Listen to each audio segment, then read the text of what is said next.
Sir, আমার জামাই 1 বছর ধরে পাগল, আপনিই শেষ ভরসা, আমার জামাইকে সুস্থ করে দেন। আপনি এক কাজ করেন, এই ইনজেকশনটা নিয়ে আসেন আর আমি আরো ভালো করে চেক করে দেখি কোনো প্রবলেম আছে কিনা। ডাক্তার, বেলুন দিয়ে আপনার মাথার পরে একটা বাড়ি মারি। ঠিক আছে ডাক্তার, আমি এক্ষুনি নিয়ে আসতেছি। দেখেন অরুণ সাহেব, আমি একজন ডাক্তার, আপনি পাগল না, পাগলের অভিনয় কেন করছেন? ডাক্তার, আমার বউর কাছে বললেন না 1 বছর আগে শালির সাথে ধরা খাইছি, বউ বেলুন দিয়ে মাথার পরে বাড়ি মারছে, তারপর থেকে পাগলের নাটক করতেছি। পেশেন্ট কে আছেন? ভিতরে আসেন। ডাক্তার, আমার হাজবেন্ডের ইসিজি করাবো, কত টাকা লাগবে? তার আগে বলেন, ইসিজি কেন করাবেন? হার্টে কোনো সমস্যা আছে? বাইরে থেকে আসলেই হার্টবিট বেড়ে যায়, আমি দেখতে চাই কোন মেয়ের জন্য হার্টবিট বাড়ে।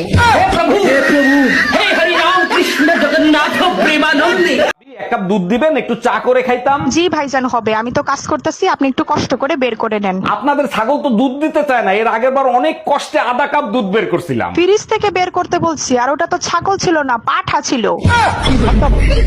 এই দেখছো, গ্যাসের বিল দিয়ে গেছে 10,000 টাকা। হ্যাঁ, সকালেই দেখছি। কেন, আরো বেশি আসার কথা ছিল নাকি? কি বলো তুমি? 2,000 টাকা গ্যাসের বিল, 10,000 টাকা আসছে, তোমার টেনশন হচ্ছে না? টেনশন হচ্ছে না, অবাক হচ্ছি। ওরা কি করে জানলো যে জাহান্নামের আগুন আমার ঘরে জ্বলে? এই কি বললা তুমি?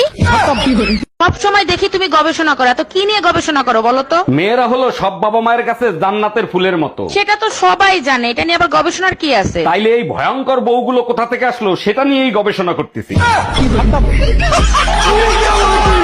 হ্যালো গুগল, স্বামী মরলে বউ কি করবে? স্বামী মরলে বউ বিধবার বেশ ধারণ করবে। আর যদি বউ মরে তাহলে স্বামী কি করবে? বউ মরলে স্বামী কবর শুকানোর অপেক্ষা করবে। আমিও ল নিয়ে পড়তে পারতাম, কিন্তু তর্ক করতে করতে মুখ ফসকে যদি গালাগাল বেরিয়ে যায়। হ্যালো, এই কোথায় তুমি? তুমি যেখানেই থাকো এই মুহূর্তে বাসায় চলে আসো। কেন, কি হয়েছে? কেউ মারা গেছে নাকি? আরে কেউ মরে নাই, পাশের বাসার ভাবির ছেলে হইছে। পাশের বাড়ির ভাবির ছেলে হয়েছে, তা আমি কি করবো? এসে নাচবো? ছেলের চেহারার সাথে ভাইয়ের চেহারার কোনো মিল নাই, তাই তোমাকে ডাকতিছে। চুল যে কোন পাশে দিমু দিয়া যে ভিডিওটা বানামু ভাইবেই পাইতাছি, এমনি দিমু এই পাশে দাও, ভালো লাগে না? কেমনে দিমু? দিলে একটু সুন্দর লাগবো আমারে।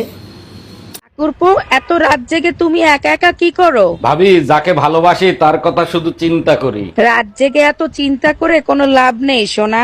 চিন্তা তো করতে চাই না, কিন্তু তার কথা মনে পড়লে রাতে ঘুম আসে না। ঘুমিয়ে পড়ো সোনা, রাত জাগলে ভালোবাসা আসে না, মশা আসে। ব্যাপার অরুণ ভাই, আপনি ঘরের কাজবাজ করতেছেন, আপনার ঘরে কাজের মহিলা ছিল না, সে কোথায়? আরে ভাবি, আসতে বলেন, পাশের ঘরেও ঘুমোচ্ছে, শুনলে খবর আছে। কাজের মহিলা ঘুমাচ্ছে আর আপনি কাজ করতেছেন, ঘটনা কি ভাই? ঘটনা হলো ওই কাজের মহিলারই আমি বিয়ে করছিলাম।